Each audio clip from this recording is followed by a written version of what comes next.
Hello everyone. ఇవాళ మనతో పాటు ఉన్నారు ప్రముఖ జ్యోతిష మరియు వాస్తు శాస్త్ర పండితులు చేబిఎం కిరణ్ శర్మ గారు. వారితో మాట్లాడదాం. సార్ నమస్తే సార్. నమస్కారం. అఖండ ఐశ్వర్యమస్తు. సార్, ఇప్పుడు చాలా మందికి కొన్ని ధర్మ సందేహాలు ఉంటాయి. అవి ఎవరిని అడగాలో, ఎలా తెలుసుకోవాలో, వాటికి సొల్యూషన్స్ అనేవి చాలా మందికి తెలియదు. అంటే చాలా వింటూ ఉంటారు కదా, ఒకళ్ళు ఒకలా చెప్తారు, ఒకళ్ళు ఒకలా చెప్తారు. అయితే నేను ఇప్పుడు ఒక ధర్మ సందేహం అడగాలనుకుంటున్నాను. తప్పకుండా. బాగా వింటుంది ఏంటంటే పితృ శాపం అని చెప్పేసి, పితృ దోషాలు అని చెప్పేసి బాగా వింటున్నాను ఈ మధ్యలో. సో అంటే ఏంటి పితృ దోషాలు మరియు పితృ శాపాలు రెండు ఒకటేనా లేదా సపరేట్ గా ఉంటారు? అంటే అర్థం ఒకటే, ఒక మంచిగా చెప్పారంటే ఒక స్పష్టమైనటువంటి భావంతో చెప్పారు. అంటే ఒక అందంగా చెప్పారు. పితృశాపమే అది. అంటే పితృశాపం అంటే ఏంటంటే పితృదేవతలు శాపాలు పెడతారా అనేది కాదు. అక్కడ పితృదేవతలు చేయటువంటి పాప కర్మలు మనకి ప్రభావం. అంటే మనం ఇప్పుడు చేస్తున్నవన్నీ కూడా పాపాలేగా. మనం ఇప్పుడు ఎన్ని పాపాలు చేయట్లేదు, ఎవరు పాపం చేయకుండా ఉంటున్నారు. ఈ పాపాలన్నీ ఒక అనుభవించాలిగా. ఆ పాపాలు మనం అన్ని కూడా ఉన్నంత వరకు మనం బాగా ఎంజాయ్ చేస్తున్నాం పాపాల వల్ల. ఈ పాపాలన్నీ కూడా ప్రభావం అనుభవించడం కూడా కావాలిగా. ఇప్పుడు చెడు గాని మంచి గాని ఏదైనా అనుభవించాలంటే ఒక వ్యక్తి కావాలిగా. ఆ వ్యక్తి మనం చేసేటువంటి పాపకర్మ పుణ్యకర్మ మన పిల్లలకి ఆటోమేటిక్ వెళ్ళిపోతుంది. బట్ ఎలాగైతే మీరు క్రెడిట్ నోటు డెబిట్ నోట్ ఎలా మీ పిల్లలకి ఇస్తున్నారో, అంటే ఆదాయాన్ని వ్యయాన్ని ఎలా మీ పిల్లలకి ఇస్తున్నారో, అలాంటి ప్రభావమే పుణ్యకర్మ పాపకర్మ రెండు కూడా మీ పిల్లలకి పంచుతూ ఉన్నారు. అది ఒక రకంగా మంచి మాటలు చెప్పుకుంటే పితృదోషము అని ఒక మంచి మాట చెప్పారు. కానీ పితృశాపమే అంటే ఏమిటండి అదంటే, మనం చేసే ముఖ్యంగా మనం పితృశాపాలు ఎందుకు వస్తాయంటే, ఇది చాలా ఇంపార్టెంట్. చాలా మంది భయపడతారు చెప్పడానికి. మనము ఆడవాళ్ళకి గర్భస్రావాలు చేయించడం వల్ల వచ్చేటువంటి పాపకర్మ చాలా నాశనానికి కలిగి. అంటే ఈ సమాజంలో మనకి అన్యమైనటువంటి అక్రమ సంబంధాలతో పిల్లల్ని వారు కనకుండా వారిని అవిచ్ఛిన్నం చేసుకోవడము, గర్భస్రావం చేసుకోవడం వల్ల ఫస్ట్ పాపం తగ్గుతుంది మనకి. అది ఎక్కువ పాపం ఉంటుంది. అది 7 తరాల వరకు నాశనం చేస్తుంది. ఇది పితృదోషమే, ఇది పితృశాపమే. రెండవది, తల్లిదండ్రులను ఎప్పుడైతే, నేను అందుకే అంటాను, చాలా నుంచి చెప్పుకుంటాను నేను, మీరు అక్రమ సంబంధాలని ప్రోత్సహించేటైతే అనాథ శరణాలయానికి డబ్బులు ఇవ్వండి, అనాథ శరణాలను కట్టండి. మాకు కూడా ఫోన్ చేస్తుంటారు, సార్ మీరు మాకు అనాథ సార్ 2 పిల్లలకి అర్జెంట్ ఉంది, రిక్వైర్మెంట్ ఉంది, అర్జెంట్గా మీరు ఏమైనా హెల్ప్ చేయగలుగుతారా, 3 రోజులు ఫుడ్ లేదు వాళ్ళకి, ఫుడ్ అని చెప్పేసి. ఇన్ని కోట్ల మందిలో ఎంతమంది ఫుడ్ పంపిస్తే వాళ్ళకి ఫుడ్ దొరుకుతుంది? ఇలాంటివి వ్యాపారాలు జరుగుతున్న విషయం మనకి దిల్సుఖ్నగర్లో జరిగిన వ్యాపారం గురించి భాగ్యనగరంలో చెప్పుకున్న విషయం మనం విన్నాం కదా. అలా అనాథలను పెట్టేసి పిల్లల్ని ఏమార్చి ఆడపిల్లల్ని చెరిచి చంపినటువంటి కథ మీరు స్టోరీ మర్చిపోయి ఉంటారు మీరు. ఎందుకంటే సోషల్ మీడియాలో అప్డేట్స్ లో ఉంటారు, పాతవి గుర్తు పెట్టుకోరు మీరు. ఎందుకంటే పేపర్లో అనాథ శరణాలయం, సరూర్ నగర్ లో అనాథ శరణాలయంలో ఆ పిల్లల్ని వ్యభిచార కుప్పంలోకి పంపించి నాశనం కథలు విన్నాం. అనాథ పిల్లలని చెప్పేసి వాళ్ళు ఎట్లా ఆడుకున్నారు వాళ్ళు. సరే, భగవంతుడు ఊరుకోడు కదా. అలాగే మీరు కనుక మీ పిల్లల్ని అనాథలుగా మారుదాం అనుకుంటున్నారా, అక్రమ సంబంధాన్ని పొందుకుందాం అనుకుంటారా, అది కూడా సర్పదోషమే, అది కూడా పితృదోషమే. అంటే పిల్లల్ని కానీ వదిలేయడం కూడా పితృదోషం అవుతుంది. అది కూడా మనకి శాపాన్ని కలిగిస్తుంది, అది పితృశాపంగా చెప్పబడుతుంది. రెండవది, తల్లిదండ్రుల్ని వృద్ధాశ్రమంలో పంపించడం. మీరు కనుక వృద్ధాశ్రమంలోకి వెళ్ళాలనుకుంటే, మీరు వృద్ధాశ్రమంలో ఉండాలనుకుంటే, లేదా మీ తల్లిదండ్రులు అప్పుడు పెట్టండి. అంటే ఈ రెండింటికి నేను వ్యతిరేకం. అనాథ శరణాలయానికి ₹1 వద్దంటా నేను, అవి కట్టొద్దు అంటా నేను. వృద్ధాశ్రమాన్ని కట్టొద్దంటాను, వాటికి డబ్బులు ఇవ్వద్దంటాను. మరి ఈసారి మన పుణ్యం ఎలా పెంచుకోవాలి సార్ తప్పు అంటే, దివ్యాంగులు ఉన్నారు ఇప్పుడు. దివ్యాంగులకి వారికి అవసరమైనటువంటి వస్తువులు కానీ, అవసరమైనటువంటి పుస్తకాలు కానీ, అవసరమైనటువంటి ఏదైనా వారికి ఉపయోగపడే వస్తువుల్ని, వారు ఎదగడానికి ఉపయోగపడేటువంటి వాటిని మాత్రమే ఇవ్వండి. అలానే మీ ఫోన్ నెంబర్లు ఎవరికి ఇవ్వకండి. నేరుగా వాళ్ళకి చేసేసి మీరు సాయం చేసి వచ్చేసేయండి. 2 రకాల ప్రాబ్లం. ఒకటి, నీ ప్రచారం కోసం ఒక ఫోటో కోసం ఇట్లా పట్టుకొని నేను సైకిల్ ఇచ్చి అని చెప్పేసి నువ్వు స్టేటస్ లో పెట్టుకొని 10 చూపించుకునేది దానం కాదు. ఈ చేతితో దానం చేస్తే ఈ చేతి తెలియకూడదంట, అలా దానం చేయాలి. సో అలాంటి వాటి వల్ల ఏదైతే పితృదోషం మనకు కలిగిందో, పితృశాపం కలిగిందో, ఆ తగ్గించుకోవడానికి మార్గాలు దివ్యాంగులకి నువ్వు సహాయ సహకారాలు అందించాలి. అది నీ పేరు తెలియకుండా చేయాలి. అలా చేయడం వల్ల వాళ్ళకి ఇంకోసారి నెంబర్ ఎందుకు ఇద్దంటే, వాళ్ళకి అలసైపోయి వాడికి అవసరం మనకు ఫోన్ చేస్తుంటాడు. అంటే మొహమాటానికి పోతే కొద్దిగా ఇబ్బంది అవుతుంది అన్నట్టుగా వాడు మనకు ఫోన్ చేస్తూ ఉంటాడు ఊరికే. అటువంటి వాటికి కూడా మనం ఎక్కువగా ప్రోత్సహించకూడదు. నీకు అవసరం వాడికి అంతే, ఎంత చేయాలి అంత చేయాలి, అంతకంటే ఎక్కువ మనం చెయ్యకూడదు. దానివల్ల అవసరం లేదు. ఇక్కడ మనకి పితృశాపాలు ఎందుకు వస్తాయంటే, ఇది ఒక రకమైనటువంటి కారణం. అంటే మన పితృదేవతలు. రెండవది, పాములు చంపడం. ఇప్పుడు దాని మాన అది వెళ్ళిపోతుంది, దాని మాన అది పోతుంది, పట్టుకొని చంపడం ఎందుకు?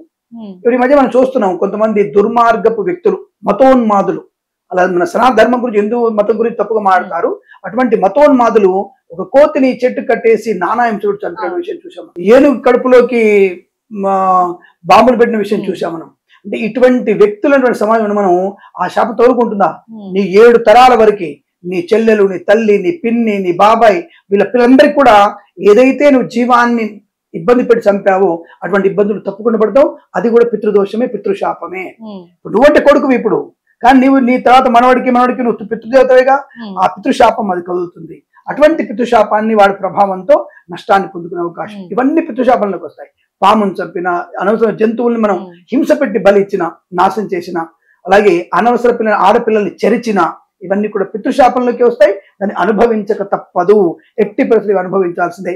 ఇవి పితృదోషాలని మనం స్టైల్ చెప్పుకున్నాం, పితృశాపాలు. ఇక జాతక చక్రంలోకి వచ్చినట్టయితే, అంటే జాతక చక్రంలోకి వస్తే మనకి తప్పకుండా పితృశాపం అంటే పితృదోషం అటువంటి జాతకాలు కొన్ని ఉంటాయి. జన్మ లగ్నం నుంచి కానీ, చంద్రరాశి నుంచి కానీ, మనకి జన్మ జాతకంలో జన్మ లగ్నం ఉంటుంది. లగ్నం నుంచి కానీ, చంద్రుడు ఉన్నటువంటి రాశి నుంచి కానీ, చంద్రరాశి నుంచి కానీ, ఈ రెండింటి నుంచి 5వ స్థానంలో కానీ, 9వ స్థానంలో కానీ, 10వ స్థానంలో కనుక రాహు కేతువులు ఎవరైనా ఒకడు, రాహు కానీ కేతు కానీ ఈ స్థానాల్లో ఉంటే అది పితృదోషంగా పరిగణించబడుతుంది. అటువంటి దోషాల వారికి ఏమవుతుందండి, దీనికి ఏం ప్రభావం ఏంటి అసలు మైనస్ తెలుసుకోవాలిగా. మరి అంటే పెళ్లి అవ్వడం ఆలస్యం. తప్పుగా అనుకోద్దు, ఆడపిల్ల గారు చెప్పలేకపోతున్న కొన్ని విషయాలు. పెళ్లికి ముందే ఆడపిల్ల గర్భం రావడం, అంతకు మించినటువంటి దరిద్రం ఉంటుంది. సో నీ ఇంట్లో ఒక ధర్మంగా ఉంటున్నటువంటి కూతురికి గర్భం వచ్చేస్తుంది వివాహం కాకముందు. దాన్ని తప్పించుకోవడానికి నువ్వు గర్భస్రావం చేయించాలి, అదొక దోషం. లేదా హడావుడికి ఎవడికి ఒకటికి ఇచ్చి కట్టబెట్టాలి, వాడిని నమ్మించి మోసం చేసి వాడిని గుర్తుంటాలి, అది దోషమే. అంటే ఇటువంటి అనర్థాల కారణము అంటే ప్రకృతికి విరుద్ధంగా వెళ్ళగలిగేటువంటి స్థితిని కలిగిస్తుంది ఈ రాహు గాని కేతువు గాని. జన్మ లగ్నం నుంచి 5వ స్థానంలో గాని, అంటే 5వ స్థానం ఆలోచన స్థానం, 9వ స్థానం పితృస్థానం, 10వ స్థానం పితృస్థానం. ఈ రెండింటిని కారణం వల్ల ఆ పితృదోషాల ప్రభావం చేత మన జాతకంలో ఇటువంటి గ్రహస్థితి ఉంటే కూడా పితృదోషమైనటువంటి దోషాలు ఎలా ఉంటాయో ఇక్కడ కూడా అటువంటి దోషాలే, సర్పదోషాలు ఏర్పడే అవకాశం బలంగా ఉంటుంది. ఆ విషయాలు గుర్తుపెట్టుకోండి. దానికంటే కూడా అసలు ఆ పితృదోషం వల్ల వచ్చే అనర్థాలు ఏంటంటే వివాహం ఆలస్యం అవడం ఒకటి, నిస్సంతుబవడం ఒకటి, తొందరగా దీర్ఘ సుమంగళ యోగాన్ని కోల్పోవడం ఒకటి, అలాగే పుట్టిన పిల్లలు అటిజంతో పుట్టేటువంటి ప్రభావం, అంటే వారికి బుద్ధి మాన్యత పుట్టేటువంటి ప్రభావం. ఈ కారణమైనటువంటివి ఉంటాయి. అంటే ఇది మైనస్. అంటే పితృదోషం ఉంటే, పితృశాపం ఉంటే ఇది మైనస్. దాన్ని ఎలా అంటే సమస్య ఉంది, పరిష్కారం చెప్పాలిగా. పరిష్కారం అనేది ఏంటంటే మీరు మూగ జీవాలకి, ఇందా చెప్పినట్టుగా దివ్యాంగులకి, మూగ జీవాలకి ఎంతటి అనుకూలమైనటువంటి వారికి సేవ చేస్తే, అంటే వారికి సేవ చేస్తే అనుకూలత బాగా ఉంటుంది. రెండవది గోశాలకి ప్రతి మాసం పౌర్ణమి గాని అమావాస్య గాని గోశాలకు వెళ్ళి గోసేవ చేసుకోవడం, గోవుకి దాణా పెట్టడం వల్ల ప్రయోజనం బాగా ఉంటుంది. రెండవది ఇటువంటి పితృదోషాలు పోవడానికి మనకి ముఖ్యంగా వాడుకునేవి అటు త్రయంబకేశం, ఇటు గోకర్ణం, ఎక్కువగా అటు వెళ్తుంటారు. మరి అక్కడ అందరికి వెళ్ళలేకపోతే ఒకటి వెళ్ళే అవకాశం ఉంది. అంటే ఇప్పుడు పెళ్ళాం, పిల్లలు, తండ్రి అందరు కలిసి అక్కడ వెళ్ళి చేసుకోవాలంటే అదే ఒక 25,000 ఖర్చు అవుతుంది. 25,000 ఏమండి 10,000 ఉన్నాయి స్వామి, ఇక్కడ చేసుకోవద్దా? ఎవరు చెప్పి చేసుకోవద్దని? ఇక్కడ చేసుకోవచ్చు బ్రహ్మాండం. పితృదోషం పోవడానికి మన ఇంట్లో కూర్చొని హాయిగా, నీళ్లు దేవాలయం కాదా, నీళ్లు క్షేత్రం కాదా, కానీ ఇంట్లో కూడా ఆవు పేడతో శుభ్రంగా ఇల్లు అరికి శుద్ధి పెట్టి బ్రహ్మాండంగా వాటికి ముగ్గులు పెట్టేసి అక్కడ పుట్టమనతో శివలింగం చేసుకొని ఆ శివలింగం ముందు నువ్వు ఇటువంటి నారాయణ బలి పూజ చేసుకోవచ్చును, అనుకూలంగా ఉంటుంది. అది కూడా సాధ్యంగా స్వామి నా దగ్గర 200 ఉన్నాయి స్వామి, 300 ఉన్నాయి స్వామి, అసలు డబ్బులు లేవు. నిజంగా డబ్బులు ఉంటే నువ్వు క్షేత్రానికి వెళ్లాల్సిందే, లేదా 10,000 ఉంటే నువ్వు ఇంట్లో చేసుకోవాల్సిందే.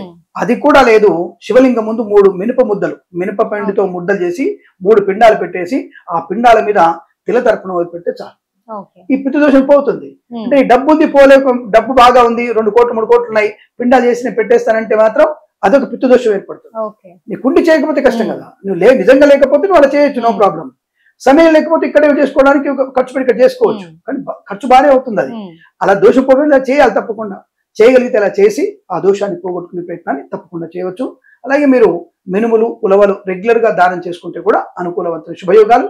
అలాగే తప్పకుండా మీరు ఈ పితృదోషాలు పోవడానికి గోకర్ణ స్వామి దర్శనం కానివ్వండి, ఇక్కడ త్రయంబకేశ్వర దర్శనం చేసుకోవడం కూడా చాలా మంచి ప్రయోజనాన్ని కలిగిస్తుంది. అలా చేయవచ్చు. ఓకే స్వామి, అంటే పితృదోషాలకు సంబంధించిన వాటి సమస్యలు ఎలా ఉంటాయి, ఆ దోషాలు ఎలా వస్తాయి, దానికి పరిహారాలు కూడా చెప్పారు. Thank you so much. Subhamastu, Akhanda ఐశ్వర్యమస్తు.